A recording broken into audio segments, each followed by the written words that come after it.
Hello students, आपण सुरू केली आहे अतिसंभाव्य प्रश्नांची महायज्ञ सिरीज आणि या सिरीजमध्ये आज आहे भाग 6वा जो नॉन टेक्निकल पार्ट आहे। त्याच्यामध्ये एक विषय आहे इंग्रजी इंग्लिश या विषयावरचे अतिसंभाव्य प्रश्न आज आपण बघणार आहोत।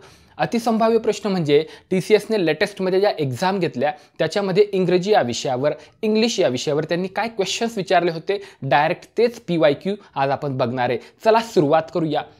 जो टेक्निकल पार्ट आहे त्याच्यासाठी आपण live plus recorded batch available करून दिलेली आहे। सायंटिफिक असिस्टंट या पोस्टसाठी देखील अवेलेबल आहे बॅच। वरिष्ठ प्रयोगशाळा सहाय्यक या पोस्टसाठी जी टेक्निकल पार्ट आपल्याला लागतो त्याची सुद्धा लाइव प्लस रेकॉर्डेड बॅच आपण स्टार्ट केलेली आहे। कनिष्ठ प्रयोगशाळा सहाय्यक याच्यामध्ये जो टेक्निकल पार्ट आहे त्याची सुद्धा लाइव प्लस रेकॉर्डेड बॅच तुमच्यासाठी उपलब्ध करून दिलेली आहे। वरिष्ठ लिपिक भांडार याचा जो टेक्निकल पार्ट आहे ना त्याची सुद्धा live plus recorded batch available आहे। जर तुम्हाला असं वाटलं असेल की आता माझा अभ्यास बऱ्यापैकी झालेला आहे तर तुमच्यासाठी test series full length test series सुद्धा आपण अवेलेबल करून दिलेली आहे। म्हणजे डेडिकेटेड आहेत। सायंटिफिक असिस्टंटची टेस्ट सिरीज वेगळ्या आहेत, सिनियर लॅब असिस्टंटच्या वेगळ्या आहेत, ज्युनियर लॅब असिस्टंटच्या वेगळ्या आहेत। जर जॉईन व्हायचं असेल तर गुगल प्ले स्टोअरवरून तुम्हाला ॲप्लिकेशन डाउनलोड करायचं आहे केमटीच किंवा या नंबरवर तुम्ही कॉल करू शकता। चला आज आपण इंग्रजी या विषयावर अतिसंभाव्य प्रश्न बघणार आहे म्हणजे PYQ बघणार आहे। पण नेहमीप्रमाणे खूप सारा वेळ एकाच प्रश्नाला घातला तर काहीच उपयोग नाही। आपल्याला योग्य वेळेमध्येच ते उत्तर भेटलं तरच त्याचा बेनिफिट होतो। चला आपण काय करूया 15 सेकंदामध्ये शक्यतो आन्सर मिळालं पाहिजे आणि तशा पद्धतीनेच आपण प्रॅक्टिस करतो। चलिए अच्छे से देखो क्या क्वेश्चन है। क्वेश्चन है select the word or phrase which is closest in meaning to the underlined word or phrase। जे अंडरलाइन केलेला वर्ड आहे किंवा फ्रेज आहे तर त्याचा काय क्लोजेस्ट मीनिंग होतो म्हणजे काय त्याचा मीनिंग काय होतो ते बघायचं बरोबर। चलो क्या है the court has exonerated the accused. बरोबर अक्यूज्ड म्हणजे माहिती आहे तुम्हाला अक्यूज्ड म्हणजे आरोपी आणि कोर्टाने काय केलं एक्झोनरेट केलं त्या आरोपीला म्हणजेच काय बघा। त्यासाठी तुम्हाला ना याचे सिनोनिम्स माहिती पाहिजे म्हणजे लक्षात राहायला सोपं जातं बघा। एक्झोनरेट एक्झोनरेट एक्झोनरेट म्हणजेच काय रे एक्झोनरेट म्हणजेच फ्री बरं का मुक्त करणे बरोबर फ्री करणे रिलीज करणे बरोबर रिलीज करणे किंवा रिलीव्ह करणे या सगळ्यांचा मीनिंग एकच आहे एक्झोनरेट फ्री बरोबर रिलीव्ह किंवा रिलीज म्हणजे काय मुक्त करणे। आता इथं काय बरोबर सेंटेन्स जर वाचलं समजा आणि ॲटलिस्ट आता इथून आपल्याला काय कळतं सांगू का या शब्दाचे सिनोनिम्स काय आहेत। डन इथपर्यंत कळलं बघा। The court has exonerated the accused कोर्टने काय केलं एक्झोनरेट केलं फ्री केलं रिलीज केलं कोणाला अक्यूज्डला आरोपीला म्हणजे याचा अर्थ काय केलं त्याला दोषमुक्त केलं। भारतामध्ये एखाद्यावर जर दोष असेल तर तो दोषमुक्त करण्याचं काम कोर्ट करतं त्यांनी ते केलंय बरोबर आहे। मग आता त्यांनी विचारलंय का हा जो अंडरलाइन वर्ड आहे ना हा तर त्याचा क्लोजेस्ट मीनिंग कोणता असेल तर बघा इथे फ्रीड पनिश्ड समन्ड आणि बेल्ट काय what is the correct answer. The correct answer is freed. अशा पद्धतीने ते लक्षात ठेवावं लागतं बरोबर। म्हणजे एकच वर्ड आता इथून काय शिकायला भेटलं मला सर तर एक्झोनरेट काय मीनिंग होता है फ्री रिलीज या फिर रिलीव्ह हे कळलं आपल्याला बरोबर। हेच आपल्याला फक्त याचं काय मीनिंग हे एवढंच आपल्याला इथून कळलं पाहिजे। चला पुढचा प्रश्न बघूया आपण। What is the next question देखो अच्छे से देखो 15 सेकंदामध्येच सोडवायचं आहे जास्त वेळ द्यायचाच नाही। मराठी इंग्रजी एकदम बेस्ट असलं पाहिजे। इथं स्कोरिंग सब्जेक्ट असतात हे काय बघा fill in the blank with the correct option. क्या है question some of the modern methods of agriculture dash before the 17th century but farmers use them even today. आज सुद्धा वापरत आहेत बरोबर आहे। काय मीनिंग हे आपल्याला ना इथं अशा ठिकाणी ना शक्यतो काय करायला पाहिजे एक एक वर्ड टाकून बघायचा आणि कोणतं मिनिंगफुल सेंटेन्स तयार होतं बघा।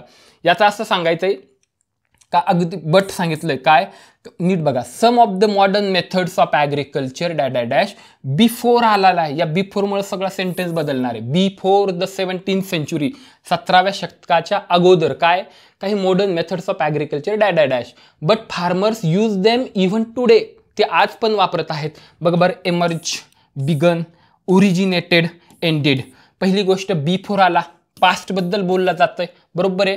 तर मग इथं बिगन येईन का बिगिन बिगॅन बिगन आला म्हणजे हॅव हॅज काहीतरी पाहिजे होतं हॅड पाहिजे होतं इथं बरोबर आहे।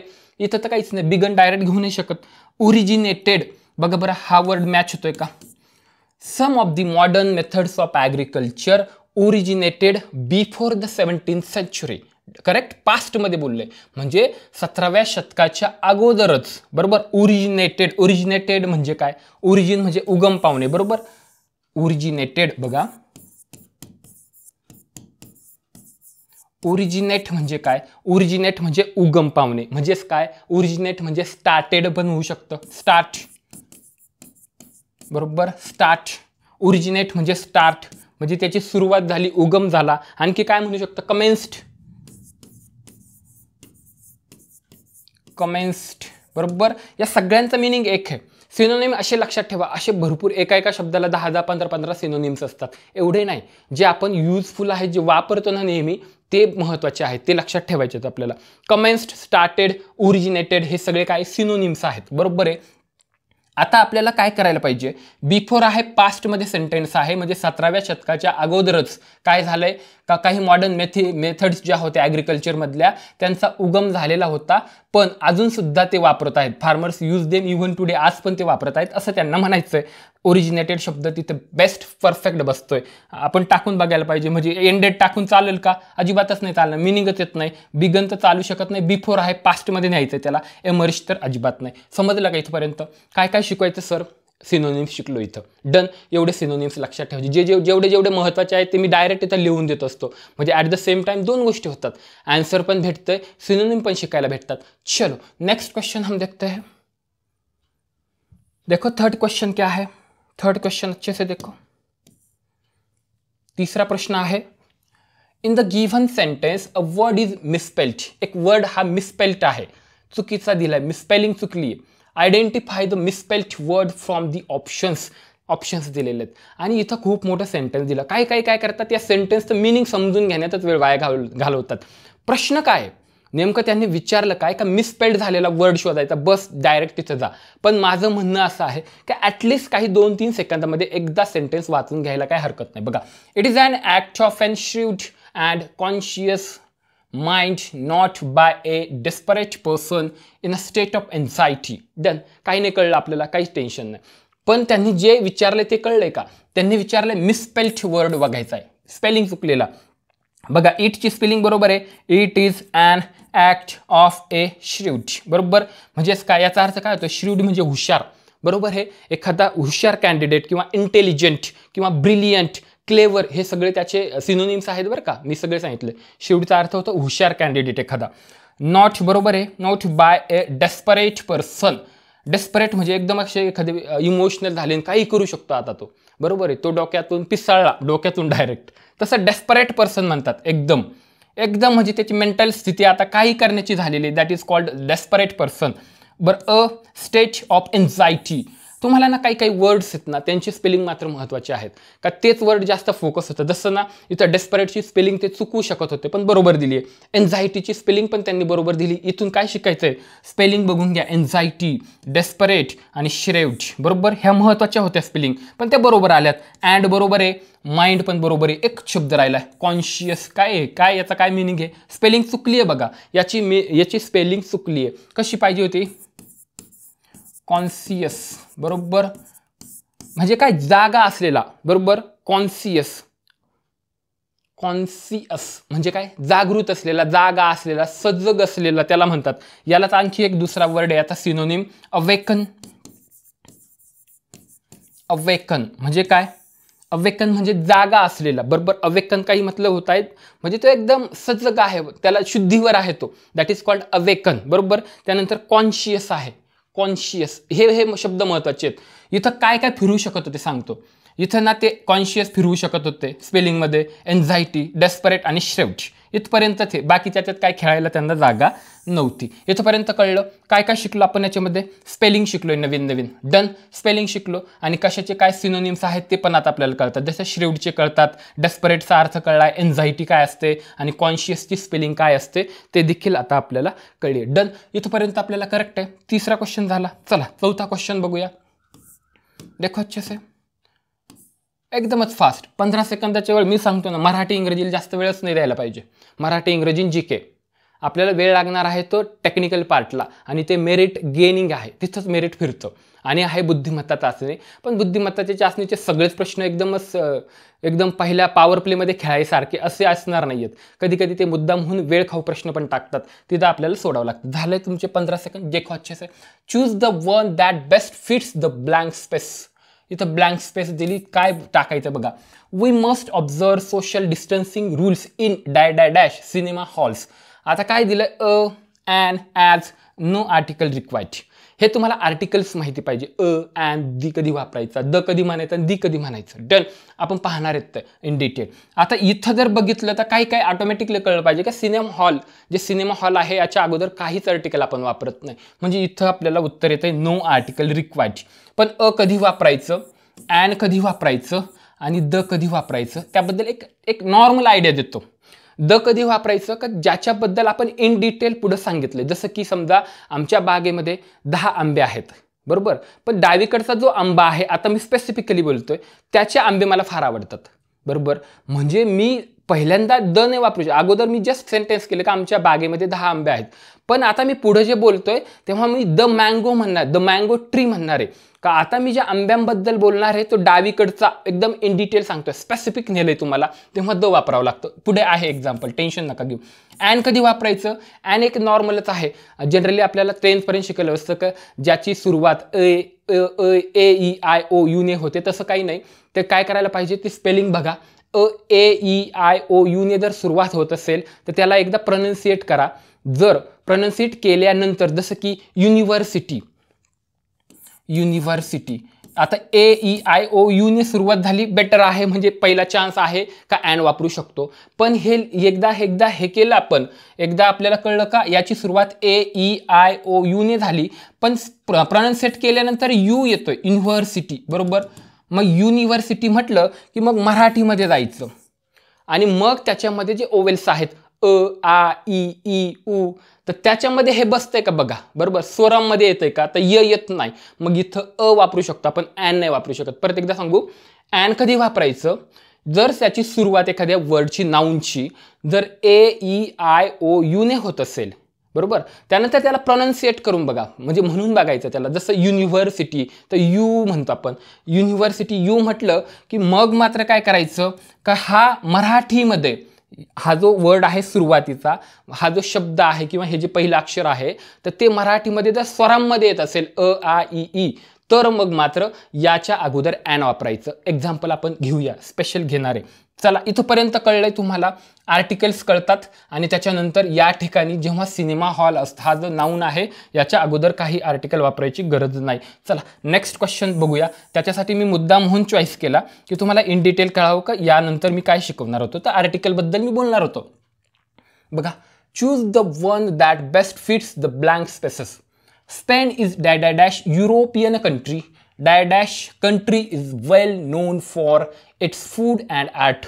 जे मी अगोदर सांगितलं ते जर कळलं असेल तर परफेक्ट इथे बसेल. परफेक्ट. डन. बघा, मी इथं काय म्हणतोय एवढं सेंटेन्सकडे लक्ष द्या. मी काय म्हणतोय, स्पेन जी आहे, Spain is dash European country. Spain जी आहे ना ती एक युरोपियन कंट्री आहे. जे युरोपियन कंट्री युरोपियनमध्ये भरपूर कंट्रीज आहेत, त्याच्यापैकी स्पेन ही एक आहे. एकाबद्दल बोलतोय म्हणजे किंवा ॲन यायला पाहिजे होतं, बरोबर. द नाही, स्पेसिफिक काहीच नाही बोलत आहे मी. त्यांच्यापैकी एक आहे एवढंच बोलतो. वनचा उल्लेख तिथं करतोय. मग इथं किंवा ॲन वापरायचंय. पुढे बघा, सर वापरू की ॲन वापरू, कसं ठरवू बघा. युरोपियन हा शब्दाची सुरुवात ए ई आय ओ यू पैकी ईने झालेली आहे, पण लिहून बघितलं तर युरोपियन यने स्टार्ट होतं, ते कॉन्सोनंट आहे. मग मराठीत गेलो मी, आ ई जो स्वर आहे त्याच्यामध्ये तर हे येत नाही, म्हणून इथं ॲन नाही वापरू शकत मी. इथं आपल्याला जर वापरायचं दोघांमध्ये तर मग मात्र ए वापरावं लागेल. मग इथे मी वापरणार ए, म्हणजे ती एक आहे. काय, स्पेन ही एक युरोपियन कंट्री आहे. Dash country is well known for its food and arts. आता स्पेनबद्दल मी इन डिटेल सांगतोय, पुढं स्पेसिफिक नेतोय तुम्हाला का स्पेन ही एक युरोपियन कंट्री आहे आणि त्याच्यापैकी ही जी कंट्री आहे ना कोणती, स्पेन, ही वेल नोन आहे. कशासाठी माहिती आहे ते आपल्याला तिच्या फूड आणि आर्टबद्दल.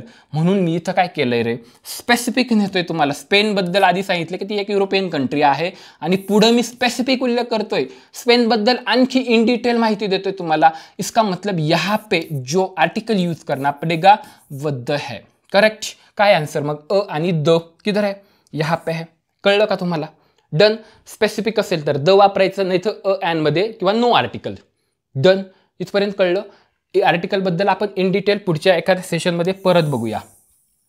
डन. चलो नेक्स्ट देखते हैं क्वेश्चन 6th नंबर, 6वा नंबरचा प्रश्न बघूया. बघा बरं, क्वेश्चन भरपूर मोठे पण एकदमच नॉर्मल असतात. A sentence is given in active voice. बरं, तेच म्हणतात की ऍक्टिव्ह व्हॉइस मध्ये सेंटेन्स दिलाय. आउट ऑफ द 4 अल्टरनेटिव्ह, 4 पर्याय दिलेले आहेत. त्यांच्यापैकी select the one which best expresses the same sentence in the passive voice. एवढं सगळं दिलंय. त्यांनी एकच सरळ सरळ सांगितलं. काय सांगतायत माहिती का, ऍक्टिव्ह व्हॉइस मध्ये तुम्हाला एक वाक्य दिलंय हे, आणि तुम्ही त्याचं पॅसिव्ह करा, डायरेक्ट असं सांगायचं त्यांना. डन. बघा, पहिली गोष्ट इथून काय शिकायला आहे, कमिटीची स्पेलिंग शिकायला. बरं का, COMMITTEE कमिटीची स्पेलिंग शिकायला फार महत्त्वाचं. The committee must look in to the matter. Look in टूचा अर्थ काय होतं, चौकशी करायची. काही मॅटर झालाय त्याची चौकशी केली पाहिजे. The committee must look in to the matter, inquiry करणे. डन, म्हणजेच लुक इन टू. आता बघा, जेव्हा ऍक्टिव्ह व्हॉइसचं पॅसिव्ह व्हॉइस करायचं असतं ना, तर तेव्हा आपल्याला ना इथं सब्जेक्ट ऑब्जेक्ट कळला पाहिजे. मग याच्यामध्ये बघा, the committee must look in to the matter. याच्यामध्ये द मॅटर काय झाला रे, ऑटोमॅटिक कळायला पाहिजे, थोडंसं ऑब्जेक्ट आहे. पण तरीही सोडा, ते पण सोडा. याच्यामध्ये टू बी काय वापरलाय, मस्ट वापरलाय. बरोबर आहे. मस्ट म्हटलं ऍक्टिव्ह व्हॉइसमध्ये जर मस्ट असेल तर पॅसिव्ह व्हॉइसमध्ये काय करतो आपण, मस्ट बी करतो. बरोबर आहे. याच्या पुढे बी लागतो आणि त्याच्या पुढे व्हर्बचा थर्ड फॉर्म लागतो. हो की नाही. मस्ट बी V3 असलं पाहिजे. कळलं का, नाही कळलं. पुन्हा एकदा सांगू. समजा मला ऍक्टिव्ह व्हॉइस दिलंय. आता इथून पुढे एक घेऊन जा. जर मस्ट दिलेला असेल टू बी, तर मस्ट नंतर टू बी नंतर आपल्याला बी वापरावा लागतो. मस्ट बी करावं लागेल आणि त्याच्या पुढे व्हर्बचा थर्ड फॉर्म वापरावा लागेल. मग मी एवढंच हायलाईट करतोय. एवढंच बघा, एवढंच चेक करायचंय. चला बघूया. मस्ट बी V3 कुठे, the matter must be V3 इथे आहे बरं का, चान्स आहे. द मॅटर कॅन बी, इथं तर मस्ट दिलंय, कॅन कुठून आणला. चला याचा पत्ता कट.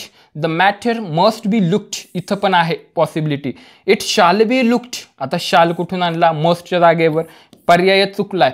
झाले 50% चान्सेस आहेत आता आपले बरोबर येण्याचे. बघा, the matter must be looked at, इथं तर इंटू आहे. बरं, the matter must be looked into by the committee. Automatically कळायला पाहिजे ना.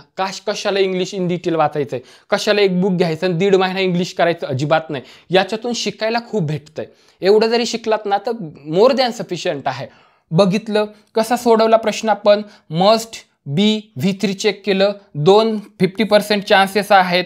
इथं तर ॲट नंतर प्रश्न चुकला, इथं तर इनटू आहे. बरोबर. मग मी काय म्हटलं, इथं काय म्हटलं, मस्ट बी लुक्ड इनटू आहे. म्हणजे आता इथं हे तुम्हाला आन्सर भेटलं, थर्ड ऑप्शन भेटला. डन. थर्ड ऑप्शन भेटला. पण जर समजा मला सर पॅसिव्ह व्हॉइस करायला शिकवा, तर 1 मिनिटात ते पण शिकूया. जर ऍक्टिव्ह व्हॉइस त्यांनी दिला, बरोबर, ऍक्टिव्ह व्हॉइस दिल्यानंतर पॅसिव्ह व्हॉइस करत असताना, म्हणजे ना समजा मी चोरी केली, हे झालं ऍक्टिव्ह व्हॉइस, आणि माझ्याकडून चोरी घडली, माझ्याकडून चोरी केली गेली, म्हणजे हे झालं पॅसिव्ह व्हॉइस. असं असतं ते. म्हणजे एखाद्या वेळेस कर्त्यालाच मागं टाकलं, म्हणजे कर्त्याकडून क्रिया झाली तर ऍक्टिव्ह व्हॉइस, पण कर्त्याकडून क्रिया घडली गेली असं सांगणं, त्याला कर्म, म्हणजे मराठीमध्ये त्याला कर्म कर्तेरी म्हणतात. The committee must look in to the matter. पहिलं काय करावं लागेल, ऑब्जेक्ट शोधावं लागेल. कोणावर क्रिया झाली, must look in to the matter. The matter, मग सुरुवात इथून करायची असते. द मॅटर नंतर पुन्हा मस्ट आला, बी यायला पाहिजे. लुक इन टू, तर लुक्ड इन टू, कारण याचं V3 कसं होईल, लुकचं V3 लुक्ड. बरोबर. मग must be looked in to, आणि नंतर बाय वापरावं लागतं, आणि नंतर मग सब्जेक्ट कोणता आहे तर सगळ्यात शेवटी घ्यावा लागतो, द कमिटी. डन. चलो नेक्स्ट क्वेश्चन देखते हैं. 7th नंबर, 7वा नंबरचा क्वेश्चन बघा काय क्वेश्चन विचारलाय. खूप नाही बघावं लागत.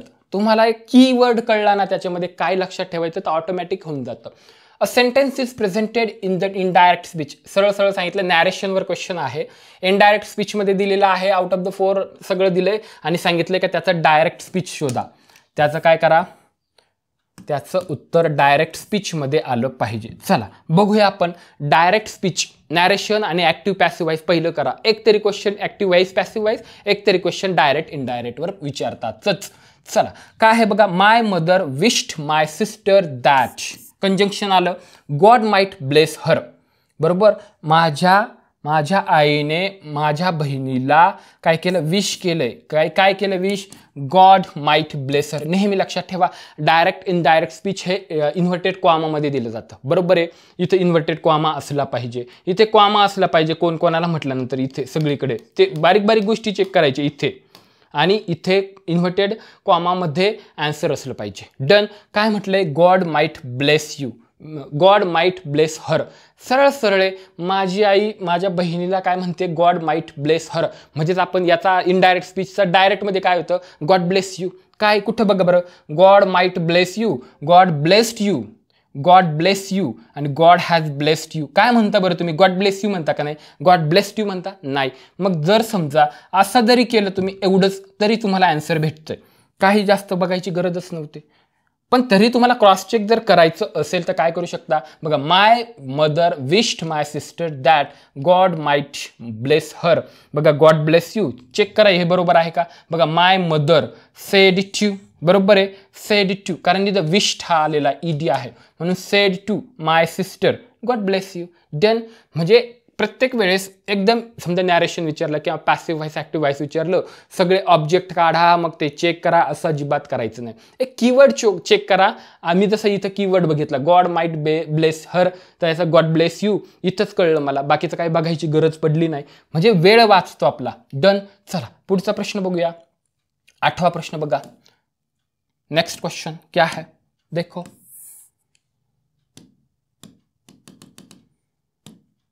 बघा काय प्रश्न विचारला त्यांनी.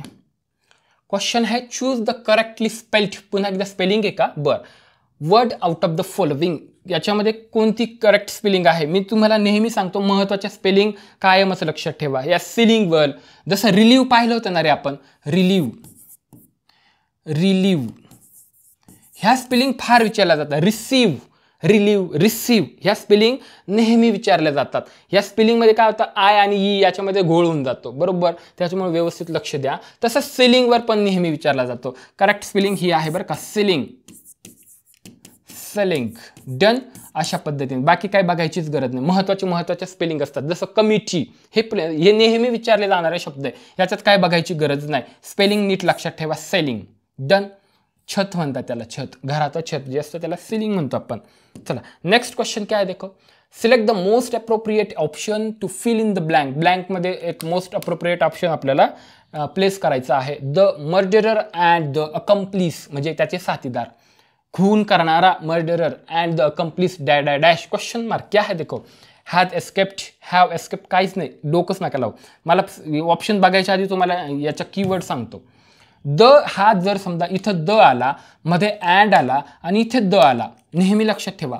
द अँड द कधी वापरतो आपण, नाऊनच्या आधी. करेक्ट आहे. द आला, काहीतरी नाऊन आला, अँड आला, पुन्हा द आला, पुन्हा नाऊन आला. बघा, 2 नाऊन आहेत, दोन्ही नाऊनच्या मध्ये द आधी आलेला आहे आणि मध्ये अँड आलेला असेल तर नेहमी लक्षात ठेवा याचा अर्थ काय होतो का 2 वेगवेगळे व्यक्ती आहेत, प्लुरल होतो, अनेक वचन होतो. तो हा द जो आहे ना पहिला नाऊन तो वेगळा आहे आणि दुसरा जो द नाऊनसाठी आला तो नाऊन वेगळा आहे. कळलं? म्हणजे इथं 2 नाऊन आहेत, अँडने जोडलेत आणि दोघांच्या आधी द आहे दोघांमध्ये, तर ते काय झाले, 2 वेगवेगळे व्यक्ती झाले. पण जर एकदाच द वापरला आणि 2 नाऊन आहे अँडने जर वापरलं तर ते दोघंही एकच व्यक्ती आहे असा त्याचा अर्थ होतो. काय शिकू सर इथून, नाऊनच्या आधी द आला, दुसऱ्या नाऊनच्या आधी द आला, मध्ये अँड आला, तर हे दोघं वेगवेगळे व्यक्ती आहेत. 2 वेगवेगळे आहे म्हणजे दे आर प्लुरल.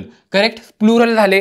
मग मला सांगा, सब्जेक्ट व्हर्ब ॲग्रीमेंटमध्ये आपण शिकलोय, जर इथं अकम्प्लिस नंतर आलं प्लुरल, बरोबर. मग इथं काहीच नाही बघायचं. हॅज प्लुरल आहे का? नाही आहे. हॅव प्लुरल आहे का? आहे. हॅज प्लुरल आहे का? नाही आहे. वॉज प्लुरल आहे का? वेअर असतं तर विचार केला असता. झाले. एवढ्याच्या त्यात आन्सर भेटून गेलं तुम्हाला. एवढ्याच्या त्यात आन्सर भेटलंय. Second, have escaped. म्हणजे असेच कीवर्ड असतात, याच्यावरून शिकायचं असतं. इन डिटेल मग ते टाका आणि हेन करा बसा, याच्यात खूप वेळ जातो. डन. कळलं? याचा कीवर्ड काय होता? ये कीवर्ड था. ये अगर आपको पता है तो आपको ज़्यादा कुछ करने की बिल्कुल ही जरूरत नहीं थी. डन. भेटलं का आन्सर तुम्हाला अशा पद्धतीने? चला पुढचा प्रश्न बघूया. 10th number. देखो अच्छे से क्या है क्वेश्चन. बघा 10वा क्वेश्चन काय आहे. 10th नंबर आहे select the most appropriate meaning of the given idiom विचारले त्यांनी. इडियमवर नेहमी प्रश्न विचारला जातो आणि खूप सारे इडियम करत बसायची अजिबात गरज नाही. ज्या प्रिव्हियस इयर क्वेश्चन्स आहेत, PYQ आहेत, त्याच्यामध्ये काय इडियम्स विचारल्या आणि काही इडियम्स ह्या नेहमी एक्झाममध्ये विचारल्या जातात. याच्यापेक्षा वेगळ्या इडियम करत बसायचं नाही. नुसतं इडियम केलं तर महिनाभर पुरेल, 1 महिना लागेल नुसतं इडियमच करायला आणि 1 ते 2च क्वेश्चन्स असतील, परवडत नाही. Call it a day. Call it a day का मतलब क्या होता है? कॉल इट अ डे म्हणजे एखाद्या दिवशी एखादा टास्क दिलेला असेल तर त्या दिवसासाठी तो थांबवणे. Call it a day. Call it a day म्हणजे त्या दिवशी एखादा टास्क दिला तो थांबवा आता. डन. याला म्हणतात कॉल इट अ डे. बरोबर. ज्या दिवशी डे म्हणजे त्या एखाद्या दिवशी आपण काम करतोय आणि कॉल इट म्हणजे काय? ते काम बंद करा आता, थांबा, बस झालं नाटकं, असं कॉल इट अ डे. बघा get something out of your system काय नाही अर्थ होत. गेट युअर ॲक्ट टुगेदर नाही. स्लो डाऊन नाही. स्टॉप वर्किंग ऑन समथिंग म्हणजे आता कळलं तुम्हाला मी काय सांगितलं. कॉल इट अ डे म्हणजे काय? त्या दिवसाची जे काम दिलंय, टास्क दिला तो थांबवणे. कॉल इट करणे, थांबवणे. Done.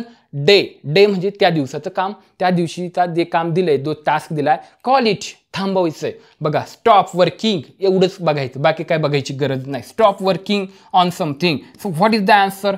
4th option is the correct one. आलं लक्षात? म्हणजे याच्यातून काय शिकतो आपण? एक इडियम करून ठेवणं गरजेचं आहे. बरोबर. पॅसिव्ह व्हॉइस, नॅरेशन, आर्टिकल हे महत्त्वाचे आहेत. बरोबर. नुसतं नाऊन करत बसले, नाऊनचेच 10-15 पानं वाचले आणि त्याच्यातलं काय आलं नाही तर त्याला अर्थ नाही. काही टॉपिक आहेत जे नेहमी TCS विचारतं, ते हायलाईट झाले पाहिजे, ते आधी केले पाहिजे. पण नुसतं आर्टिकल वाचायला गेले आणि त्याच्यात जर 20-25 पानं वाचले तरी पण पॉईंट नाही. त्याच्यामध्ये काय विचारलं जातं एक्झाममध्ये हे कसं कळेल आपल्याला? रिव्हर्स इंजिनिअरिंग करून क्वेश्चन बघा, त्याच्यातून शिका जे आपण करतो. बरोबर. सेशन आवडला असेल तर नक्की लाईक, शेअर, सबस्क्राईब करा. चला थांबूया, भेटूया पुढच्या सेशनमध्ये. थँक्यू.